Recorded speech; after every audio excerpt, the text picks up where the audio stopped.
Hello बच्चों, तो आज हम लोग अपने इंटर की क्लास में एडजॉइंट की बात के बारे में बात हम लोग कर चुके थे। किसी स्क्वायर मैट्रिक्स का एडजॉइंट कैसे निकालते हैं हमने उसको वेरी सिंपल तरीके से बता दिया था कि पहले उसको सारणिक रूप में चेंज करिए, फिर उसका प्रत्येक एलिमेंट का कोफैक्टर निकालिए, फिर कोफैक्टर से एक मैट्रिक्स बनाइए और फिर उसका परिवर्त कर दीजिए, ट्रांसपोज, दैट इज एडजॉइंट।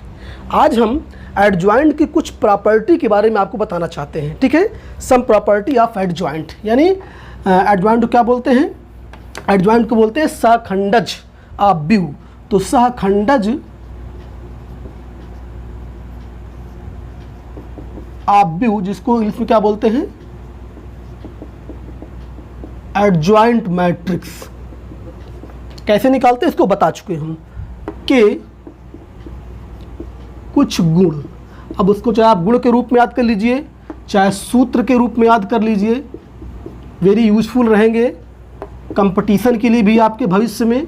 और यहाँ पर भी अगर ऑप्शनल में कोई क्वेश्चन आ जाता है, एक नंबर में कोई क्वेश्चन आ जाता है, तो आप डायरेक्ट फार्मूले से कर सकते हैं, आप टाइम बचा सकते हैं।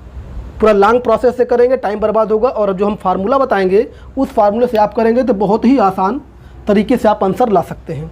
पहली प्रॉपर्टी इसकी ये है कि यदि, पहले शुरू में लिख दे, यदि ए एक वर्ग आव्यूह हो, आपको ये पता ही है कि डिटर्मिनेंट वर्ग आव्यूह पर ही डिफाइंड है, और उसके आगे जो हम एडजॉइंट की बात कर रहे हैं वो भी सिर्फ वर्ग आव्यूह पर ही डिफाइंड है।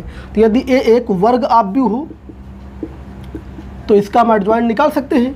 ठीक है, तो इसी की प्रॉपर्टी नंबर फर्स्ट हम बोलने जा रहे हैं कि ए इंटू एडजॉइंट ए बराबर होता है एडजॉइंट ए इंटू ए। ये दोनों बराबर होता है, और ये किसके बराबर होता है? डिटर्मिनेंट ए इंटू आई के बराबर होता है। तो ये पहली प्रॉपर्टी वेरी इंपॉर्टेंट, यानी आप एडजॉइंट ए में, ए कोई आव्यूह है तो एडजॉइंट ए में चाहे आप ए से लेफ्ट में ए को रख के मल्टीप्लाई करिए या राइट में, दोनों डिफाइंड हैं। आप जानते हैं कि दो मैट्रिक्स का मल्टीप्लिकेशन, आपको शुरू में पता होगा कि अगर ए एक मैट्रिक्स है, बी एक मैट्रिक्स है, तो ज़रूरी नहीं है कि ए इंटू बी मिल ही जाए, और अगर ए इंटू बी मिल जाए तो ज़रूरी नहीं कि बी इंटू ए भी मिल जाए। कंडीशन आपको पता है कि पहले में कॉलम दूसरे में रो सेम होगा तभी मल्टीप्लिकेशन संभव होता है। तो आप ये जानते हैं कि ए इंटू बी संभव हो, तो हो सकता है ये संभव ना हो, और अगर ये संभव हो भी जाए तो ज़रूरी नहीं कि दोनों बराबर हो, आप ये जानते हैं। लेकिन यहाँ पर एडजॉइंट के केस में ए इंटू एडजॉइंट ए और एडजॉइंट ए इंटू ए दोनों संभव भी हैं और दोनों बराबर भी होते हैं। और किसके बराबर होता है? डेट ए इंटू आई के बराबर। तो देखिए इसका हम प्रूफ करेंगे, इसका, इस प्रॉपर्टी का प्रूफ। हम आज आपको ढेर सारी प्रॉपर्टी बताएंगे और उसमें से कुछ का प्रूफ बताएंगे और कुछ विदाउट प्रूफ रहेगा। जो सिंपल होगा उसको प्रूफ नहीं बताएंगे, और जो आपके आउट ऑफ सिलेबस होगा उसका प्रूफ भी नहीं बताएंगे। ठीक है, देखिए पहली प्रॉपर्टी का प्रूफ, एक स्क्वायर मैट्रिक्स है। ठीक है, देखिए बात समझिए। जैसे मान लीजिए कि ए एक स्क्वायर मैट्रिक्स है, तो मान लीजिए अगर इसको हम इन जनरल फॉर्म में लिखेंगे तो कैसे लिखेंगे? इसको हम लिखेंगे ना A11 A12 dot dot dot A1n और A21 A22 dot dot dot A2n। ठीक है, और लास्ट में आएंगे तो AN1 AN2 dot dot dot ANn। Order n cross n है इसका। स्क्वायर मैट्रिक्स है, n पंक्ति n स्तंभ। और अगर आपको एडजॉइंट निकालना है तो आपको याद होगा जितने भी एलिमेंट यहाँ पर हैं, इन सब का आप क्या निकालते हैं? इन सब का आप निकालेंगे क्या? कोफैक्टर। और आपको पता है कि A11 का कोफैक्टर कितना हो जाता है? Capital A11। अगर आपको रफली समझाने का प्रयास करें तो A11 का कोफैक्टर हो जाता है कैपिटल A11, और A12 का कैपिटल A12, और डॉट डॉट डॉट ऐसे ही A1n का निकालेंगे तो कैपिटल A1n हो जाएगा। तो ये सारे एलिमेंट का कोफैक्टर है, और इन्हीं कोफैक्टर से जो है कि आप मैट्रिक्स बनाते हैं, इसको मैट्रिक्स रूप देते हैं और फिर इसी का परिवर्त कर देते हैं, तो आपको एडजॉइंट मिल जाता है। तो अगर आप कॉन्सेप्ट समझ रहे हो तो हम एडजॉइंट ए डायरेक्ट लिख सकते हैं। कैसे? देखिए, अतः अगर हम कहें अतः एडजॉइंट ए, देखिए हम डायरेक्ट लिखने जा रहे हैं। आप जो सारणिक बनाते हैं, फिर कोफैक्टर निकालते हैं, फिर मैट्रिक्स बनाते हैं, फिर उसका परिवर्त करते हैं। देखिए इसको हम डायरेक्ट कैसे करने जा रहे हैं। आप जब इसका सारणिक रूप बनाएंगे इसका, तो यहाँ पे दो वर्टिकल लाइन बना देंगे, और फिर A11 को फैक्टर कैपिटल A11, A12 का कैपिटल A12, A1n का कैपिटल A1। और इससे जब एक नया मैट्रिक्स आप बनाते हैं, इसको B नाम दिए थे, याद करिए आप, तो इसी का परिवर्त करेंगे। और परिवर्त का मतलब कि जो पहला रो है यहाँ पहला कॉलम बन जाएगा। तो ये हो जाएगा आपका A11, ये हो जाएगा A12 और डॉट डॉट यहाँ पर हो जाएगा A1n बन जाएगा। आप समझ रहे होंगे। और जब दूसरी पंक्ति को फैक्टर लिखेंगे तो दूसरी पंक्ति के को फैक्टर से यहाँ पे दूसरा स्तंभ बनाएंगे। तो इसका को फैक्टर हो जाएगा A21, A22 और डॉट डॉट डॉट यहाँ पर हो जाएगा A2n।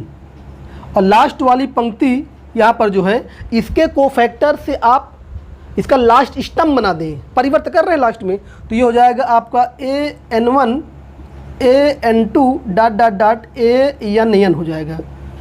आर्डर वही n क्रॉस n ही रहेगा। तो देखिए बात समझिए, हमने डायरेक्ट एडजॉइंट A लिख दिया है। आप चाहते तो यहाँ पर एक जो मैट्रिक्स बनती थी इसको आप ऐसे लिख सकते थे, इसको आप एक डायरेक्ट ऐसे लिख सकते थे ये, और फिर इसी का हमने परिवर्त कर दिया। ये को फैक्टर से बना मैट्रिक्स है और ये उसी मैट्रिक्स का ट्रांसपोज है, तो इसी को तो बोलते हैं एडजॉइंट। अब बात समझिएगा ध्यान से, ये A लिखा है, ये एडजॉइंट लिखा है। हम इसको मल्टीप्लाई करने जा रहे हैं और आप देखेंगे वो किसके बराबर होगा। ठीक है, देखिए हम A इंटू एडजॉइंट A लिखने जा रहे हैं। A इंटू एडजॉइंट A निकालेंगे और एडजॉइंट A इंटू A भी निकालेंगे दोनों। तो देखिए क्या होगा, समझने की बात है। अतः हम क्या निकालने जा रहे हैं, हम A इंटू एडजॉइंट A निकालना जा रहे हैं। देखिए A यही लिखा है, अब इसके आगे हम एडजॉइंट A लिख दें, एडजॉइंट A, और जैसे मल्टीप्लाई करते हैं देखिए इंटू एडजॉइंट A, यहाँ पर हम एडजॉइंट A लिखते हैं, एडजॉइंट A यही वैल्यू लिख दें, A11, A12 dot dot dot A1n, A21, A22 dot dot dot A2n और लास्ट में ये आएगा AN1, AN2 और लास्ट में ANn। ये एडजॉइंट लिख दिया हमने, ये जो यहाँ पे लिखा था उसी को ऊपर लिख दिया। अब थोड़ा इसको मल्टीप्लाई आप बहुत ध्यान से समझिएगा, हम पूरा एक एक एलिमेंट लिखेंगे तो बहुत दिक्कत हो जाएगी। जो है हम आपको डायरेक्ट समझाने का प्रयास करने जा रहे हैं, ज़रा समझिएगा तो आपको समझ में आ जाएगा, क्योंकि यहाँ पे सब कुछ लिखना बहुत इम्पॉसिबल है। देखिए मल्टीप्लाई कैसे करते हैं, आप पहला वाला रो उठाते हैं और यहाँ पहला वाला कॉलम उठाते हैं। ज़रा इसको रफ में लिख के देखिए, पहला वाला रो और पहला वाला कॉलम जब आप ऐसे लिखेंगे तो A11 into A11 plus A12 into A12 और डॉट डॉट डॉट ये प्लस है A1n इंटू A1n।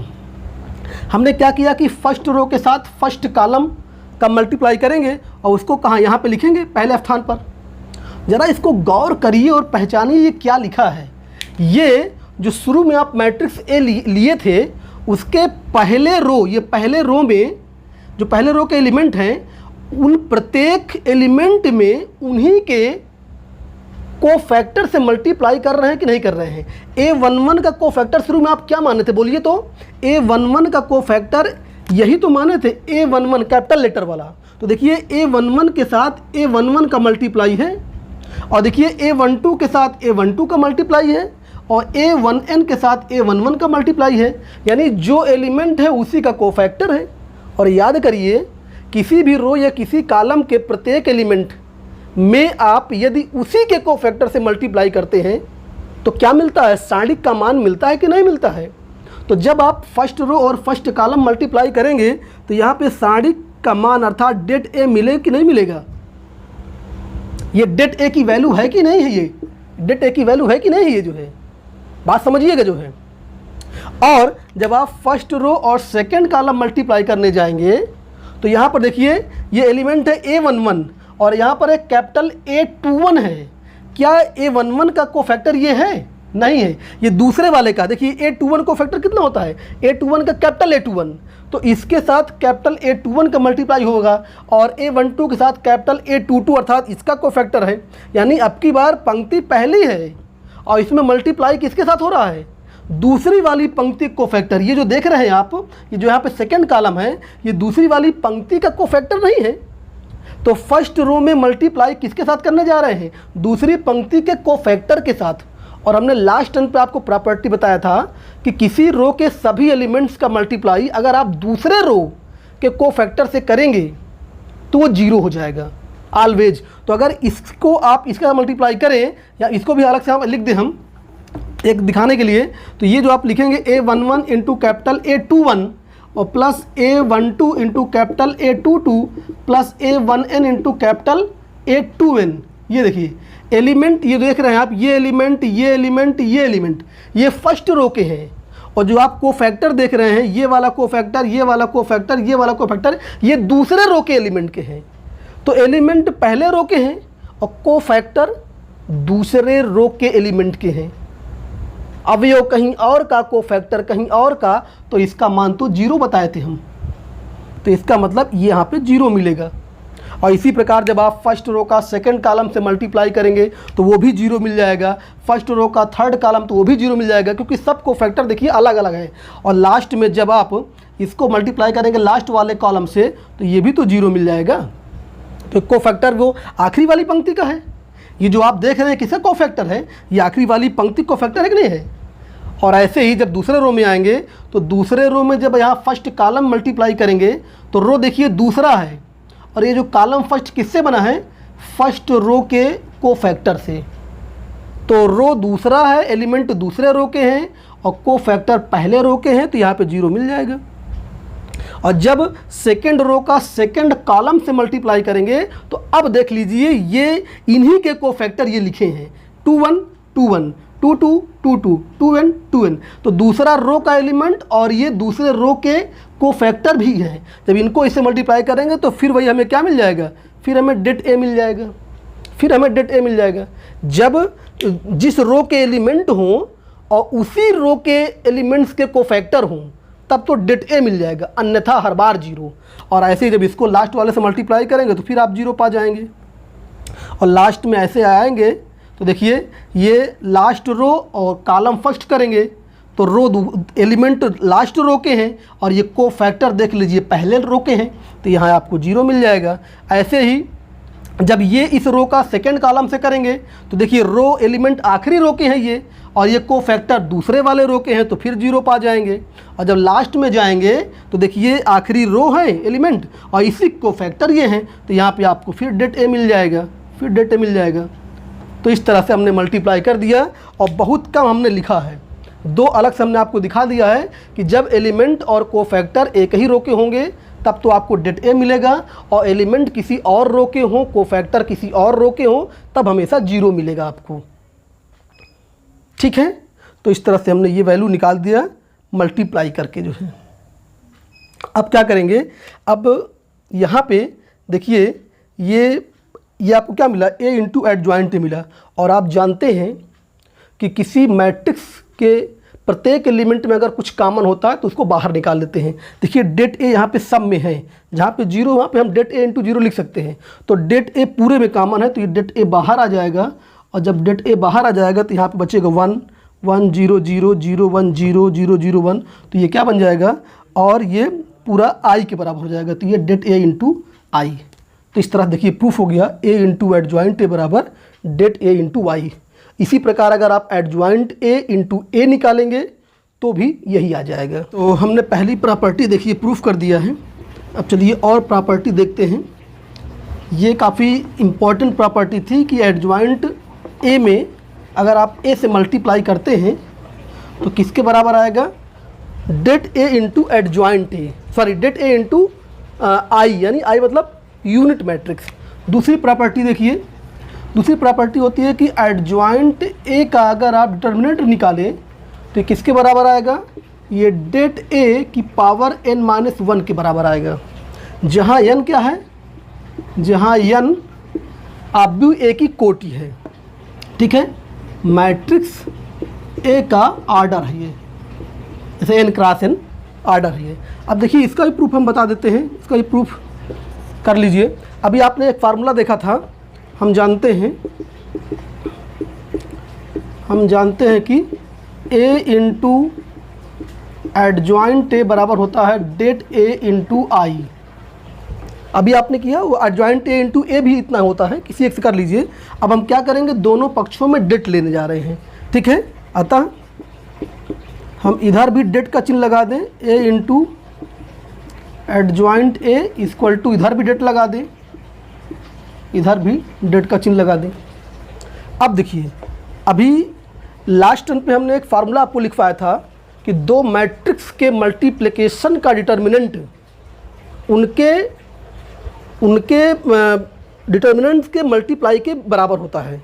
यानी अगर एक मैट्रिक्स, हमने ये फार्मूला लिखवाया था कि det A B equal to A into B बराबर डेट ए इंटू डेट बी, हमने लिखवाया था ये फार्मूला।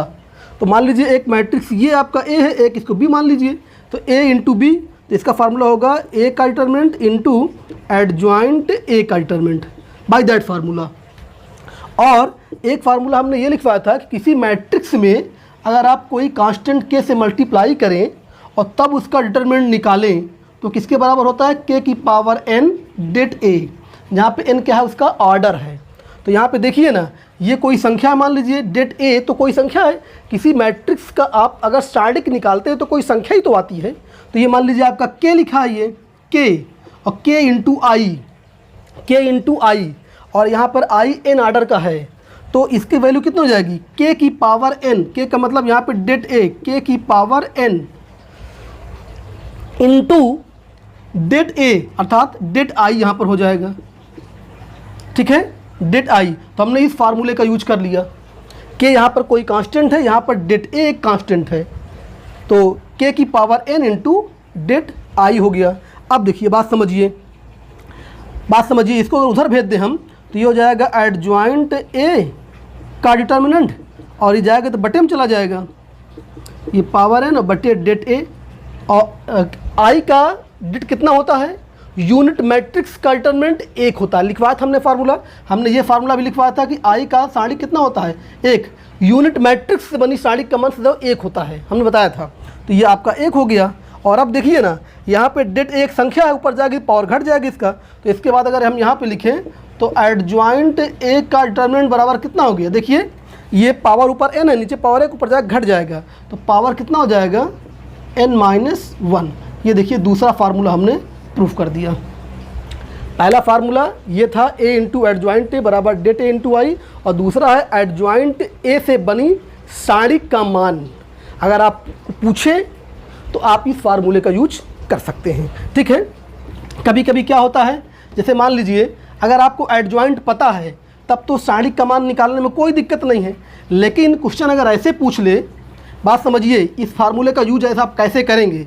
आप कंपटीशन में या 1 नंबर 2 नंबर में अगर सवाल आ गया, बात क्वेश्चन देखिए, मान लो क्वेश्चन ये लिखा हो कि यदि a इक्वल टू, मान लीजिए लिखा है 112013234, ऐसे मान लीजिए लिखा है a, और आपसे पूछे तो एडजॉइंट ए से बनी साड़ी का मान पूछे आपसे, ये क्वेश्चन है। मान लीजिए 1 नंबर में आ गया या ऑप्शनल में आ गया, तो अगर आप इस मैट्रिक्स से पहले एडजॉइंट निकालें, एडजॉइंट निकालने के लिए 4 स्टेप बताए थे। पहले इसे स्टैटिक बनाएं, फिर कोफैक्टर निकालें, फिर मैट्रिक्स बनाएं, फिर उसका परिवर्त करें, तब जाके आप क्या मिलेगा, तब जाके आपको एडजॉइंट मिलेगा। और जब एडजॉइंट मिलेगा तब उससे बनी स्टैटिक का मान निकाल सकते हैं आप। लेकिन ज़रा सोचिए, अगर ये आधा नंबर या 1 नंबर में आ गया ऑप्शनल में, तो क्या इतना लंबा करना उचित होगा, नहीं। तब आपको इस फार्मूले की याद आना चाहिए कि एडजॉइंट ए से बनी साड़िक का मान होता है साड़िक ए की पावर n-1। यहाँ पर इसको आप साड़िक ए बनाइए और तुरंत इस साड़िक का मान निकाल लीजिए। इस साड़िक का मान आप निकाल सकते हैं। प्रसार कर लीजिए पहले कॉलम के सापेक्ष, तो ये जाएगा 4 - 9, 0 के लिए लिखते ही नहीं है, प्लस माइनस प्लस, तो 2 के लिए ये जाएगा ये, तो 3 - 2 हम फर्स्ट कॉलम से किए ताकि यहाँ पे एक 0 दिख रहा है ना, C1 के सापेक्ष प्रसार किए हैं, C1 के सापेक्ष प्रसार। अब देखिए सही है ना, ये 4 9, अब यहाँ हो जाएगा आपका -5 हो जाएगा, और ये कितना हो जाएगा 2, तो आपका आ गया -3 आ गया। डेट ए के मान मिल गया, और जैसे डेट ए का मान मिला आप इस फार्मूले का यूज कर लीजिए। आप इस फार्मूले का यूज करिए, तुरंत क्या मिल जाएगा। इसलिए एडजॉइंट ए का स्टार्टिंग कितना हो जाएगा, फार्मूला अगर आप जानते हैं det a की पावर n माइनस 1, देखिए det a की वैल्यू कितना आ गई -3, और n का मतलब यहाँ पर ऑर्डर, तो इसका ऑर्डर कितना 3, तो जाएगा 3 - 1 यानी -3 की पावर 2, यानी हो जाएगा 9। आंसर आ गया। तो इस फार्मूले का यूज समझ गए होंगे आप। अगर कोई मैट्रिक्स दे दे और उस मैट्रिक्स से बनी एडजॉइंट का अगर डिटरमिनेंट पूछ ले तो आप ऐसे कर सकते हैं। अगर आपको ये फार्मूला ना पता होता तो आप इससे पहले एडजॉइंट निकालते, तब उसकी स्टैंडर्ड का मान निकालते, लेंदी हो जाता जो है। और अगर ये फार्मूला आपको पता है तो बस ए से बनी स्टैंडर्ड का मान निकालिए और फार्मूले में रख दीजिए। ठीक है, तो इस तरह से इस फार्मूले से आप सवाल लगा सकते हैं। अब देखिए प्रॉपर्टी नंबर थर्ड हम बताएं।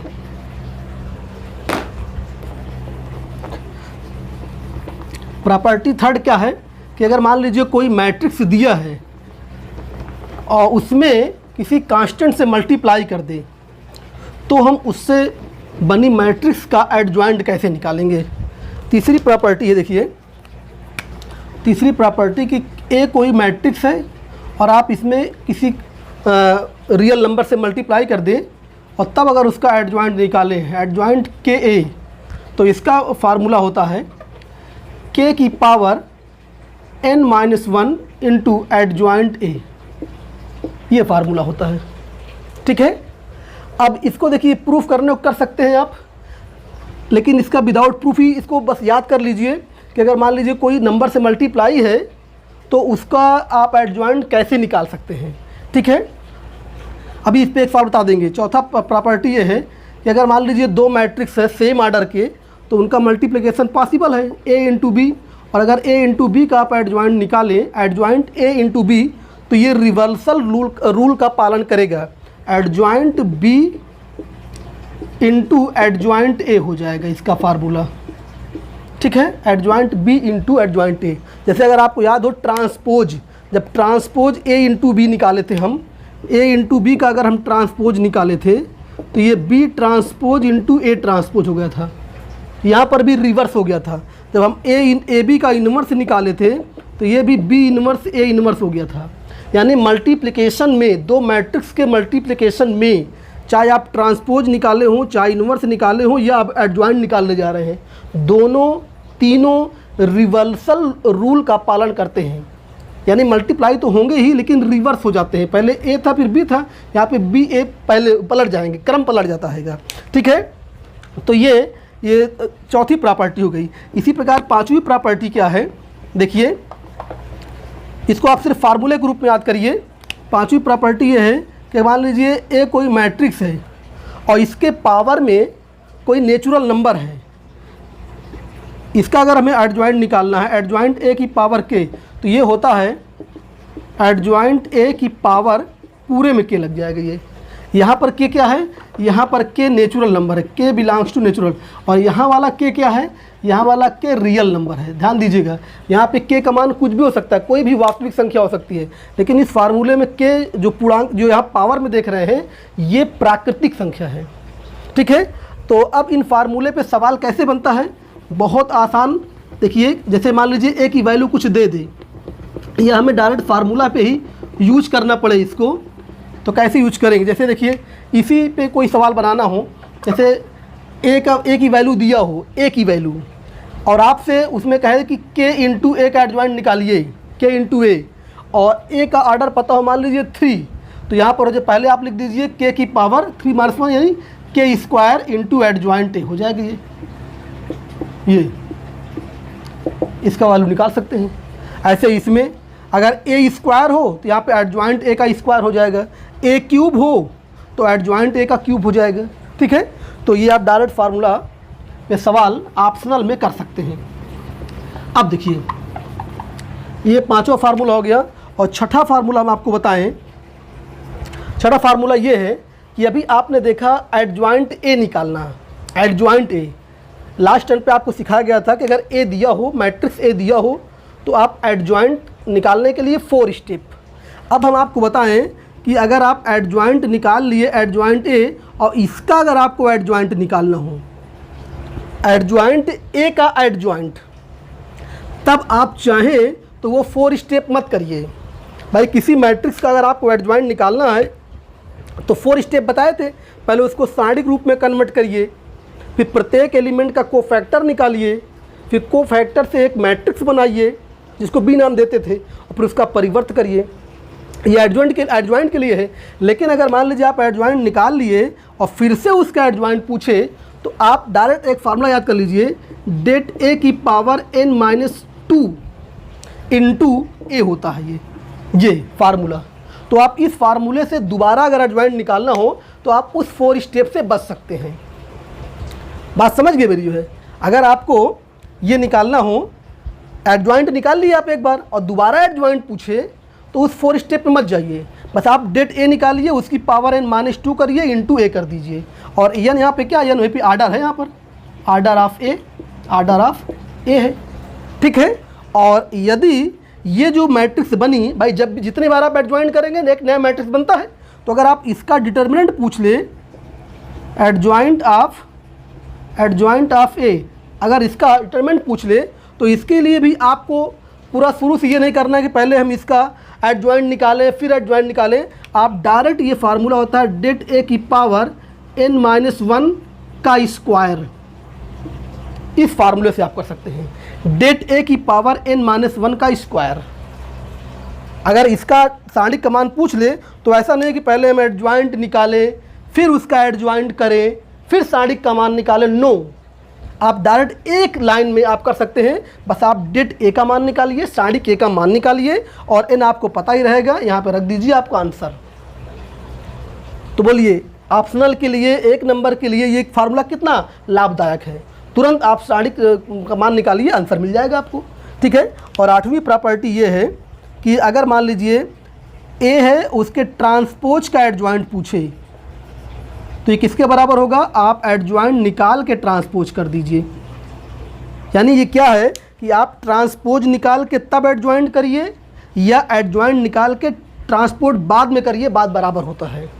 यानी इसको आप ऐसे भी कह सकते हैं कि transpose and adjoint are commutative, आप कह सकते हैं कि ये दोनों कॉम्यूटेटिव होते हैं। चाहे पहले ट्रांसपोज करके तब एडजॉइंट करिए या एडजॉइंट निकाल के तब ट्रांसपोज करिए, बोथ आर सेम। तो इसका मतलब ये दोनों कॉम्यूटेटिव लॉ का पालन करते हैं, अर्थात ये दोनों क्रम विनिमय नियम का पालन करते हैं, ठीक है। बात समझ में आई। किसी मैट्रिक्स का कहे कि पहले ट्रांसपोज निकालिए फिर एडजॉइंट करिए, या कोई कहे कि नहीं पहले आप एडजॉइंट निकालिए फिर ट्रांसपोज करिए, बोथ आर इक्वल, ठीक है। तो ये 8 प्रॉपर्टी हमने बताया है आपको। और देखिए 9वीं प्रॉपर्टी बताते हैं आपको हम। बहुत ही इंपॉर्टेंट प्रॉपर्टी है, इनको आप याद रखेंगे तो ये बड़े बड़े सवालों में इनका यूज होगा। और अगर ऑप्शनल में 1 नंबर 2 नंबर में कोई सवाल आ गया तो उससे भी आप इसको आगे बढ़ा सकते हैं। चलिए 9वीं प्रॉपर्टी हम देखते हैं। 8 प्रॉपर्टी हो गई, 9वीं प्रॉपर्टी देखते हैं। 9वीं प्रॉपर्टी ये है कि अगर मान लीजिए कोई शून्य मैट्रिक्स है तो शून्य मैट्रिक्स का एडजॉइंट शून्य होता है, ठीक है। एडजॉइंट ऑफ जीरो मैट्रिक्स, यहाँ पे जीरो का मतलब zero matrix equal to zero, ये भी जीरो का मतलब जीरो मैट्रिक्स। यहाँ पे जीरो का मतलब क्या है, यहाँ पे जीरो का मतलब है जीरो मैट्रिक्स, यानी जीरो मैट्रिक्स का एडजॉइंट जीरो होता है।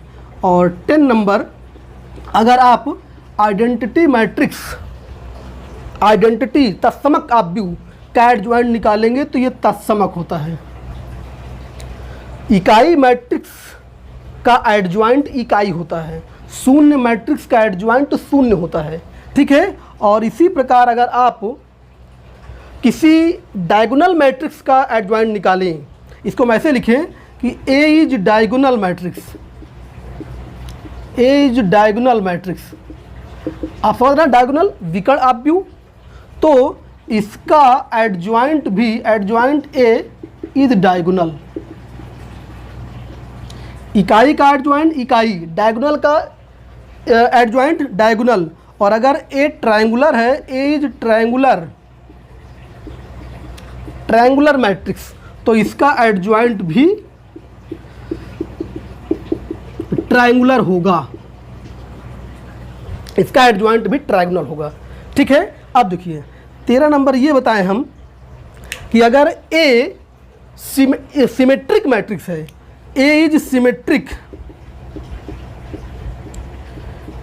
सिमेट्रिक मैट्रिक्स, तो इसका अगर आप एडजॉइंट निकालेंगे, adjoint of A is also symmetric, ये भी सिमेट्रिक होगा। ठीक है, और नंबर 14 हम बताएं ए सिमेट्रिक है तो ये भी सिमेट्रिक हो जाएगा, लेकिन अगर ए इज स्क्यू सिमेट्रिक है, स्क्यू सिमेट्रिक का मतलब विषम सममित आव्यूह, स्क्यू सिमेट्रिक अगर ये है, स्क्यू सिमेट्रिक मतलब विषम सममित, सिमेट्रिक का मतलब सममित, तो क्या होता है, तो इसके दो निष्कर्ष होते हैं। अगर ए स्क्यू सिमेट्रिक है तो ए सिमेट्रिक भी हो सकता है, ए इज सिमेट्रिक भी हो सकता है, और ए इज स्क्यू सिमेट्रिक भी हो सकता है। बात समझिएगा, अगर ए सिमेट्रिक है, सममित है आव्यूह है, तो एडजॉइंट तो हमेशा सिमेट्रिक ही होगा, लेकिन अगर ए स्क्यू सिमेट्रिक है तो एडजॉइंट ए तो आपका, देखिए आप गलत लिख दिया हमने, तो एडजॉइंट ए सिमेट्रिक भी हो सकता है और एडजॉइंट ए स्क्यू सिमेट्रिक भी हो सकता है, डिपेंड अपॉन कंडीशन। और कंडीशन क्या है, जब n विषम संख्या हो, विषम संख्या मतलब आड, और यहाँ पे जब n सम संख्या हो, सम संख्या हो, इस n का मतलब हो आर्डर। अगर आर्डर आपका विषम संख्या है तो ए स्क्यू सिमेट्रिक है तो एडजॉइंट आपका सिमेट्रिक हो जाएगा, और अगर आर्डर आपकी सम संख्या है तो अगर ए स्क्यू सिमेट्रिक है तो एडजॉइंट आपका स्क्यू सिमेट्रिक ही रहेगा। ठीक है, तो ये प्रॉपर्टी हो गई 14 नंबर। अब एक प्रॉपर्टी हम आपको और बता दें, 15वीं प्रॉपर्टी बताएं हम, ए इज सिंगुलर मैट्रिक्स। सिंगुलर क्या बोलते हैं कि नॉन इनवर्टिबल, यानी जिसका इन्वर्स ना मिले, अगर ए सिंगुलर मैट्रिक्स है तो एडजॉइंट ए अगर आप निकालेंगे तो वो सदैव 0 आएगा। अगर ए सिंगुलर मैट्रिक्स है तो जाहिर सी बात है उसका डेट ए 0 हो जाएगा, और डेट ए 0 हो जाएगा तो एडजॉइंट भी 0 हो जाएगा। अभी आप एक फार्मूला लिखे थे, एडजॉइंट ए शायद सेकंड थर्ड फार्मूला था, ये हमने फार्मूला लिखवाया था ना, तो जब ए सिंगुलर मैट्रिक्स होता है तो उसका डिटर्मिनेंट 0 होगा, और 0 की पावर समथिंग तो ये भी 0 हो जाएगा, मतलब एडजॉइंट ए का सारणिक 0 हो जाएगा। ठीक है, तो ये कुछ प्रॉपर्टी हमने बताया आपको।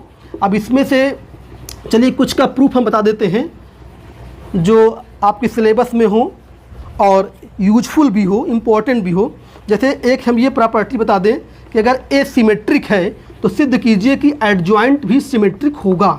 थोड़ा इसकी हम बात कर लेते हैं। अभी हमने एक प्रॉपर्टी लिखा था, जब नंबर देख लीजिएगा, हम थोड़ा इसकी प्रूफ करने जा रहे हैं। उसी प्रॉपर्टी में एक हमने लिया कि a is symmetric, A symmetric तो एडजॉइंट ए भी सिमेट्रिक होगा। सिमेट्रिक क्या बोलते हैं, सममित आव्यूह। तो इसको देखिए हम प्रूफ करने जा रहे हैं। ठीक है, देखिए प्रश्न अनुसार ए सिमेट्रिक है क्योंकि ए सममित आव्यूह है, सममित आव्यूह है, इसलिए इसका ट्रांसपोज ए के बराबर होगा। आप जानते हैं परिभाषा कि सममित आव्यूह किसे कहते हैं, जिसका ट्रांसपोज उसी के बराबर हो। तो इसको समीकरण फर्स्ट मान के छोड़ दीजिए। अब आपको क्या सिद्ध करना है कि एडजॉइंट ए सिमेट्रिक होगा। तो कोई मैट्रिक्स सिमेट्रिक कब होता है, जब उसका ट्रांसपोज उसी के बराबर हो जाए। तो आप इसका ट्रांसपोज निकालें, और अब हम एडजॉइंट ए का ट्रांसपोज निकालें, एडजॉइंट ए का ट्रांसपोज, और देखते हैं कितना आता है। और अभी थोड़ी देर पहले हमने एक फार्मूला लिखा था कि आप पहले एडजॉइंट लें और ट्रांसपोज बाद में करें, या पहले ट्रांसपोज कर लें और फिर एडजॉइंट करें, बात बराबर होती है। ये अभी हमने एक सूत्र लिखवाया था, इसके बराबर ये होता है। और ज़रा देखें तो ए ट्रांसपोज बराबर ए ऊपर दिया है ये, क्योंकि ये सिमेट्रिक है। समीकरण फर्स्ट से हमने ए ट्रांसपोज की जगह पर ए लिख दिया। अब आप देखें कि एडजॉइंट ए का ट्रांसपोज एडजॉइंट ए के बराबर हो गया। यहाँ पे क्या मिला कि एडजॉइंट ए का ट्रांसपोज एडजॉइंट ए के बराबर हो गया। और किसी मैट्रिक्स का ट्रांसपोज अगर उसी के बराबर हो जाए तो उसको क्या बोलते हैं हम, सिमेट्रिक बोलते हैं। इसलिए यहाँ पर क्या हो गया, इसलिए यहाँ पर एडजॉइंट ए इज सिमेट्रिक, यानी सममित आव्यूह ये हो गया। तो इससे क्या साबित हो गया कि अगर ए सममित आव्यूह है तो उसका एडजॉइंट भी सममित हो जाएगा। ठीक है। अब ऐसे ही एक प्रॉपर्टी और था कि अगर ए स्क्यू सिमेट्रिक है तो एडजॉइंट ए के बारे में क्या ख्याल है, तो देखिए उसको ही प्रूफ बता दे रहे हैं हम। जो आने की संभावना है इंटर में और जो इम्पोर्टेंट है इंटर के लिए, उसका हम प्रूफ बता दे रहे हैं। इसी तरह एक इसमें क्या था, अगली एक प्रॉपर्टी लिखवाई थी कि अगर ए स्क्यू सिमेट्रिक हो अर्थात विषम सममित आव्यूह हो तो एडजॉइंट ए सममित भी हो सकता है और स्क्यू सिमेट्रिक भी हो सकता है। तो उसकी बात करने जा रहे हैं। हमने क्या लिखा था कि ए इज स्क्यू सिमेट्रिक यानी विषम सममित मैट्रिक्स। तो हमने अभी क्या लिखवाया था कि एडजॉइंट ए इज सिमेट्रिक, ये सिमेट्रिक भी हो सकता है और एडजॉइंट ए स्क्यू सिमेट्रिक भी हो सकता है। दोनों लिखवाए थे। ये कब लिखवाए थे, जब n आड हो, मतलब विषम संख्या हो, विषम संख्या। और ये कब लिखवाए थे, जब n सम संख्या हो। देखिए प्रूफ इसका प्रूफ, क्योंकि a विषम सममित आव्यूह है, विषम मतलब वही स्क्यू सिमेट्रिक, विषम सममित आव्यूह है, इसलिए इसका ट्रांसपोज किसके बराबर हो जाएगा, -a के बराबर हो जाएगा। ठीक है, इसको समीकरण फर्स्ट मान के छोड़ दीजिए। अब हम एडजॉइंट ए का ट्रांसपोज निकालें, एडजॉइंट ए का ट्रांसपोज निकालें और देखते हैं किसके बराबर होगा। ठीक है, अब देखिए, अब हम एडजॉइंट ए, क्योंकि हमें एडजॉइंट ए के बारे में पता करना है कि वो सिमेट्रिक है कि स्क्यू सिमेट्रिक है, तो एडजॉइंट ए का ट्रांसपोज फिर से वही फार्मूला, एडजॉइंट ए का ट्रांसपोज किसके बराबर होगा, एडजॉइंट ऑफ ए ट्रांसपोज। ठीक है, और यहाँ पे देखिए ए ट्रांसपोज की जगह पे हम क्या लिख सकते हैं, -a लिख सकते हैं समीकरण फर्स्ट से। और आप जरा देखिए तो अभी थोड़ी देर पहले हमने एक फार्मूला लिखा था एडजॉइंट ऑफ k इंटू ए, ये हमने फार्मूला लिखा था और इसके बराबर हमने कितना लिखा था, k की पावर n-1 इंटू ए लिखा था। आपको ये फार्मूला याद होना चाहिए। अभी हमने थोड़ी देर पहले ये फार्मूला लिखा था एडजॉइंट k इंटू ए बराबर k की पावर n-1 इंटू ए लिखे थे। तो यहाँ पर ये माइनस का मतलब क्या है, माइनस का मतलब -1, तो इसके किसके बराबर हो जाएगी, ये बराबर हो जाएगा -1 की पावर n-1 और इंटू ए हो जाएगा। ठीक है, सॉरी एडजॉइंट ए होता है, यहाँ पर एडजॉइंट ए होता है। यहाँ पर फार्मूले में क्या होता है, एडजॉइंट ए लिखवाए होंगे, देख लीजिए k की पावर n-1 इंटू एडजॉइंट, ये फार्मूला हमने लिखवाया था। अब यहाँ पर देखिए, अब अगर n यहाँ पे विषम संख्या है, यदि यहाँ पर n विषम संख्या है तो n-1 सम संख्या हो जाएगी। अब देखिए इसी के बाद दो बातें हैं, यदि n विषम संख्या है तो विषम में से घटाएंगे तो ये सम हो जाएगा, तो ये सम संख्या हो जाएगी, सम संख्या, और इंटू एडजॉइंट ए लिखा ये। और बताइए -1 की पावर सम संख्या क्या होता है, प्लस हो जाएगा, ये प्लस में हो जाएगा ना। ये अगर -1 की पावर ये सम संख्या लिखा है तो ये प्लस हो जाएगा, प्लस, तो ये किसके बराबर हो जाएगा, ये +1 हो जाएगा। तो सिर्फ यहाँ पे क्या बचेगा, एडजॉइंट ए बचेगा। तो इसका मतलब देखिए एडजॉइंट ए की पावर, एडजॉइंट ए का ट्रांसपोज हमने निकाला और वो एडजॉइंट के बराबर आ गया, एडजॉइंट ए के बराबर आ गया, यानी किसी का ट्रांसपोज उसी के बराबर हो गया। तो इसलिए एडजॉइंट ए क्या हो जाएगा, सम्मित हो जाएगा, सम्मित होगा। और इसी पे यदि n यदि सम संख्या हो जाता, पुनः यदि n सम संख्या हो तो n-1 क्या हो जाएगा, विषम हो जाएगा, विषम संख्या होगी। तब देखिए इसी को अगर हम फिर से लिखें, इसलिए अगर यहाँ से फिर से लिखें हम एडजॉइंट ए का ट्रांसपोज बराबर, यहीं से हम लिखें अगर, तो ये क्या हो जाएगा, ये हो जाएगा -1 की पावर, ये अगर n सम संख्या तो ये विषम है, तो ये हो जाएगा विषम संख्या, ये हो जाएगी विषम संख्या हो जाएगी, ये विषम संख्या और इंटू ये एडजॉइंट ए लिखा ही है, एडजॉइंट ए ये लिखा ही है। और बताइए अगर -1 की पावर विषम संख्या होती है तो इसका मान माइनस होता है, -1, और ये एडजॉइंट ए लिखा है।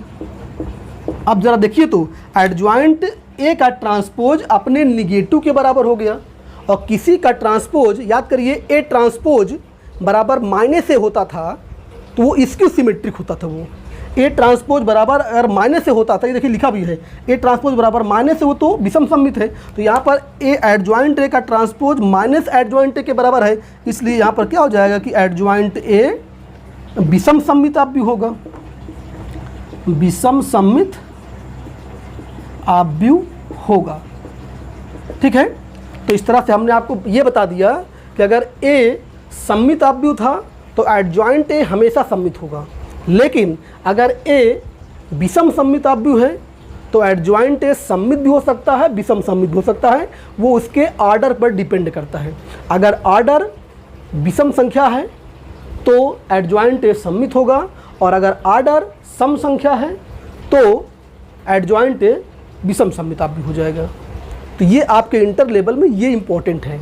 ठीक है, तो जितनी हमने प्रॉपर्टी लिखवाया 15 प्रॉपर्टी, इन पे सवाल बनता है, इस पे हम आपको सवाल भी करने को देंगे, और ये बड़े बड़े सवालों में इनका यूज भी होता है। ठीक है, यहाँ पे जो एक प्रॉपर्टी हमने बताया, ज़रा ध्यान दीजिएगा, एक प्रॉपर्टी जो हमने बताया था आपको, उससे इन्वर्स निकालने में बहुत सहूलियत होती है। देखिए कैसे, जब हम मैट्रिक्स पढ़ा रहे थे तो हम वहाँ पर आप लोगों को हमने इन्वर्स निकालना सिखाया था।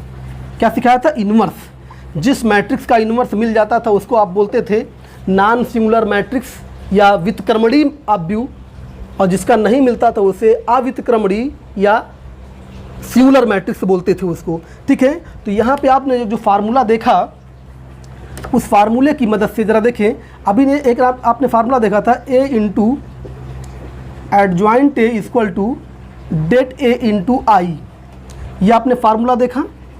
अब ज़रा इसको बात समझिए, यहाँ पर यदि ये भी फार्मूला आप जानते थे, अब देखिए इसी फार्मूले से हम आपको ए इन्वर्स निकालना सिखाने वाले हैं।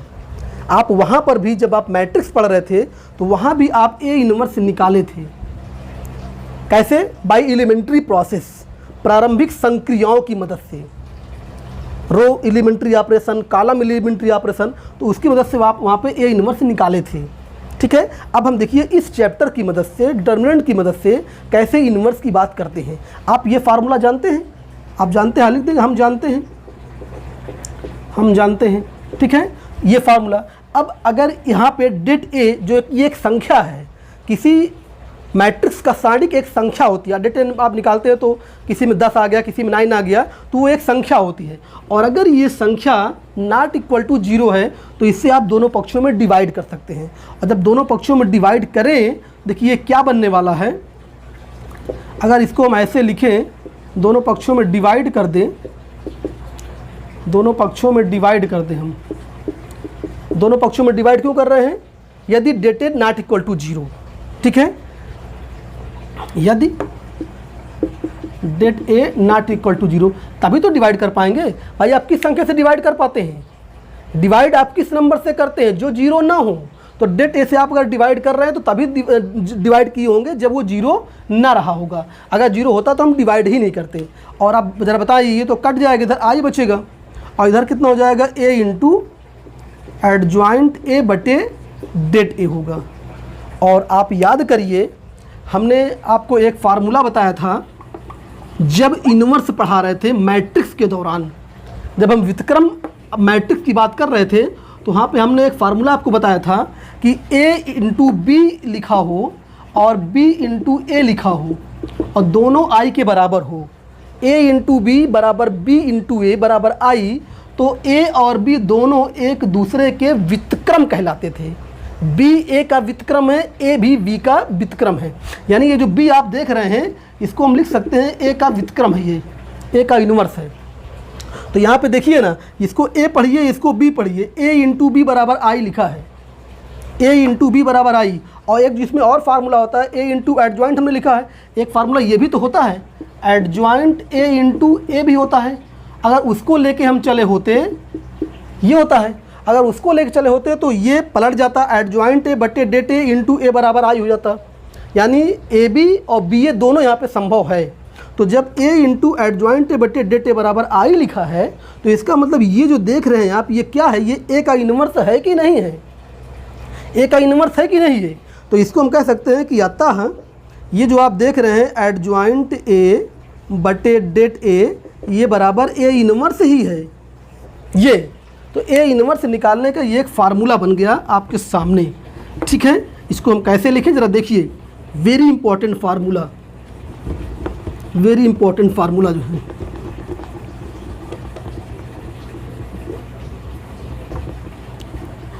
अर्थात ये क्या बन गया, ए इन्वर्स बराबर एडजॉइंट ए बटे डेट ए, एडजॉइंट ए बटे डेट ए। इसको आप ऐसे भी लिख सकते हैं कि a inverse equal to 1 upon det a अलग कर लीजिए और इंटू एडजॉइंट ए जी। लेकिन आप समझिएगा कि इस फार्मूले से आप ए इन्वर्स तभी निकाल पाएंगे जब det A not equal to 0 हो।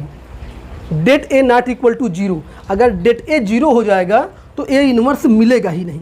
इस फार्मूले से ये बात साबित हो गया कि ए इन्वर्स तभी मिलेगा जब det A not equal to 0 हो। ए इन्वर्स तभी मिलेगा जब det A not equal to 0 हो।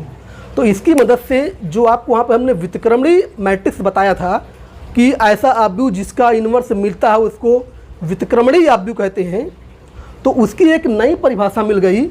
अगर हम व्युत्क्रमणीय आव्यूह की बात करें, व्युत्क्रमणीय आव्यूह यानी इसको क्या बोलते हैं, इनवर्टिबल, वहाँ पर लिखवाए थे, या इसको नॉन सिंगुलर भी कहते हैं, नॉन सिंगुलर मैट्रिक्स। तो वहाँ पे इसकी हमने परिभाषा क्या लिखवाया था कि ऐसा वर्ग आव्यूह जिसका इन्वर्स मिल जाए। अब यहाँ पे हम बोल सकते हैं कि ऐसा वर्ग आव्यूह जिससे बनी सारणिक का मान शून्य ना हो, अर्थात ए एक वर्ग आव्यूह इस प्रकार हो कि det A not equal to 0, तो ए को व्युत्क्रमणीय आव्यूह कहते हैं। ये आप तुरंत चेक कर सकते हैं। आप अगर कोई वर्ग आव्यूह दिया हो तो अगर आपको ये चेक करना है कि व्युत्क्रमणीय है कि नहीं है, तो आप क्या करें, उससे पहले सारणिक बनाएं, और उस सारणिक का मान निकालें। अगर सारणिक का मान नॉट इक्वल टू 0 आ गया तो इसका मतलब वो व्युत्क्रमणीय है, अर्थात उसका व्युत्क्रम मिलेगा। और कैसे निकालेंगे, बाय दिस फार्मूला, ठीक है। पहले आप ये चेक करिए कि व्युत्क्रमणीय, वहाँ पे अगर आपको याद है मैट्रिक्स में चेक कैसे करते थे, आप शुरू में नहीं चेक कर पाते थे। अगर एलिमेंट्री रो ऑपरेशन या एलिमेंट्री कॉलम ऑपरेशन से करते थे तो बीच में नहीं चेक कर पाते थे, आप इसको सॉल्व करते जाते थे और बीच में यदि कोई रो या कोई कॉलम कंप्लीटली 0 हो जाती थी। याद करिए, अगर कोई मैट्रिक्स ए दिया हो और इसको ए बराबर ए आई करके आप इसको सॉल्व करते जाते थे, एलिमेंट्री रो के लिए आई इंटू ए लिखते थे, तो ए को बनाते थे आई और आई अपने आप बन जाता था बी और ये ए ऐसे लिखा रहता था। तो जब ऐसा हो जाता था तो आप इस बी को बोलते थे ए इन्वर्स। लेकिन इस दौरान ए आई बनने से पहले अगर बीच में कहीं पर एक कोई रो या कोई कॉलम कंप्लीटली 0 हो जाता था तो आप वहीं पर रुक के बोल देते थे कि ए का इन्वर्स नहीं मिलेगा, अर्थात वो व्युत्क्रमणीय नहीं है। वहाँ पे आप शुरू में नहीं चेक कर पाते थे। याद करिए, उस लेक्चर को आप देखिएगा, एलिमेंट्री रो ऑपरेशन में आप वहाँ पर शुरू में नहीं चेक कर पाते थे कि ये व्युत्क्रमणीय है कि नहीं है। आप उसको इसी प्रोसेस से आगे बढ़ाते थे और बीच में आपको मालूम चलता था यदि कोई रो या कोई कॉलम कंप्लीटली 0 हो जाती थी तो आप वहीं पर रुक जाते थे।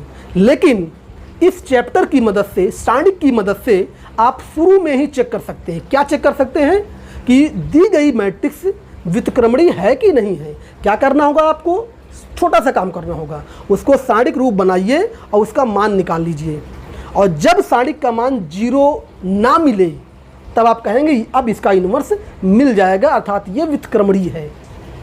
और अगर 0 मिल गया तो आप कह देंगे कि ये अव्युत्क्रमणीय है। इसी का अगर उल्टा हो जाए, अगर मान लीजिए इसी में हम दूसरी हेडिंग लिख दें व्युत्क्रमणीय, ये व्युत्क्रमणीय है, और दूसरी हेडिंग क्या होती है, अव्युत्क्रमणीय होता है। अव्युत्क्रमणीय अव्यु, इसको अंग्रेजी में क्या बोलते हैं, इसी का उल्टा इन्वर्टिबल, वो इन्वर्टिबल है उसको बोल दीजिए नॉन इन्वर्टिबल या सिंगुलर बोल दीजिए। परिभाषा अपने आप बना लीजिए कि यदि वर्ग अव्यु से बनी सारणिक का मान 0 हो जाए, डेट ए 0 हो जाए, यदि डेट ए इक्वल टू 0 तो ए क्या कहलाएगा, ए कहलाएगा अव्युत्क्रमणीय अव्यु, अर्थात नॉन इन्वर्टिबल, अर्थात सिंगुलर मैट्रिक्स। जब डेट ए 0 हो जाएगा तो वो सिंगुलर होगा, और det A not equal to 0 तो वो नॉन सिंगुलर होगा। तो एक लाइन में आप चेक कर सकते हैं किसी मैट्रिक्स को व्युत्क्रमणीय है कि अव्युत्क्रमणीय है। क्या करना होगा, डेट ए निकालिए, अगर 0 मिल जाए तो वहीं पे रुक जाइए और कह दीजिए कि इसका इन्वर्स नहीं मिलेगा। लेकिन अगर 0 ना मिले तो उसका इन्वर्स मिलेगा। कैसे निकालेंगे, इस फार्मूले की मदद से। ये इन्वर्स बराबर 1/डेट ए इंटू एडजॉइंट ए। आपको एडजॉइंट निकालना आता ही है, सिखाए थे। एडजॉइंट निकाल के यहाँ पर रख दीजिए, डेट ए निकाल ही चुके हैं, जो आएगा आपका आंसर हो जाएगा। तो चलिए इस फार्मूले पे एक सवाल हो जाए। एक स्क्वायर मैट्रिक्स लेते हैं और ए इन्वर्स निकाल के देखते हैं। हमने ए इन्वर्स ऑलरेडी आपको बता चुके हैं, लेकिन वो एलिमेंट्री ऑपरेशन से था। अब हम आपको इस फार्मूले से बताएं। जैसे मान लीजिए कोई एक स्क्वायर मैट्रिक्स ले ले, 1 2 3 0 1 4, कुछ भी लिख सकते हैं, 2 3 7। ये तो आपसे हम पूछे कि ए इन्वर्स निकालिए, ठीक है। तो सबसे पहले आप देखिए क्या करेंगे। सबसे पहले इसको आप सारणिक रूप में लिखेंगे। सारणिक रूप में लिखिए 1 2 3 0 1 4 2 3 7, और सबसे पहले इसके आप सारणिक की वैल्यू निकालिए। देखिए फर्स्ट रो में एक 0 है, फर्स्ट कॉलम में एक 0 है, तो इसी के सापेक्ष आप प्रसार करिए। तो 7 माइनस 12 माइनस 0 के लिए कुछ मत करिए, प्लस 2 ये जाएगा ये, तो 8 माइनस 3, 8 माइनस 3, तो कितना हो जाएगा -5, और ये हो जाएगा 5 2 जा 10, यानी देखिए ये 5 आ गया। 5 मतलब नॉट इक्वल टू 0। डेट ए का मान देखिए 0 नहीं आया ना, 0 नहीं आया, तो इसका मतलब ये हुआ यहाँ पे डेट ए की वैल्यू कितनी आ गई, डेट ए बराबर आ गई 5 आ गई, और जो कि नॉट इक्वल टू 0 है, इसका मतलब इसका इन्वर्स मिलेगा।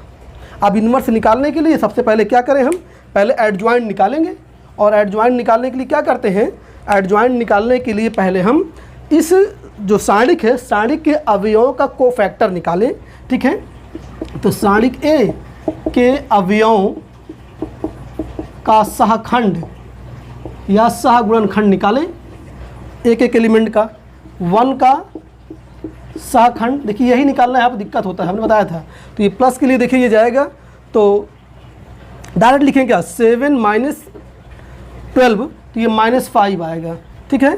फिर इस 2 का निकालें सहखंड, देखिए अच्छा 1 के लिए प्लस 7 माइनस, सही है, ये माइनस और ये जाएगा ये, तो 0 माइनस 8, 0 माइनस 8, तो -8 आएगा, तो ये +8 हो जाएगा, +8।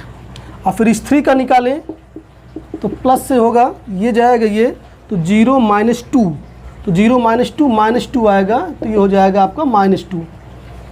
फिर इस 0 का निकालें हम, 0 का सहखंड, तो इसके लिए प्लस माइनस चिन्ह माइनस लगेगा, और ये रो जाएगी ये कॉलम, तो 14 माइनस 9, 14 माइनस 9, तो कितना आ जाएगा 5, तो -5, ठीक है।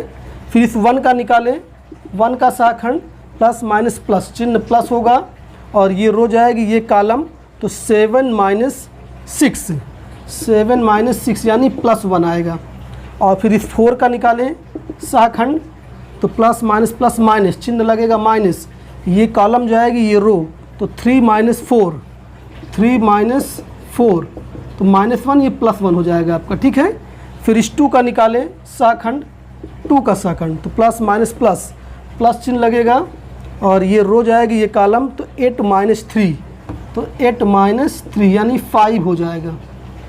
फिर इस 3 का निकालें सहाखंड, तो प्लस माइनस चिन्ह लगेगा माइनस, और ये कॉलम जाएगी ये रो जाएगी, तो 4 माइनस 0, 4 माइनस 0 यानी -4 हो जाएगा। और लास्ट में इस 7 का निकालें सहाखंड, तो ये प्लस होता है, प्लस माइनस प्लस, ये कॉलम ये रो, तो 1 माइनस 0, 1 माइनस 0 यानी 1 आएगी।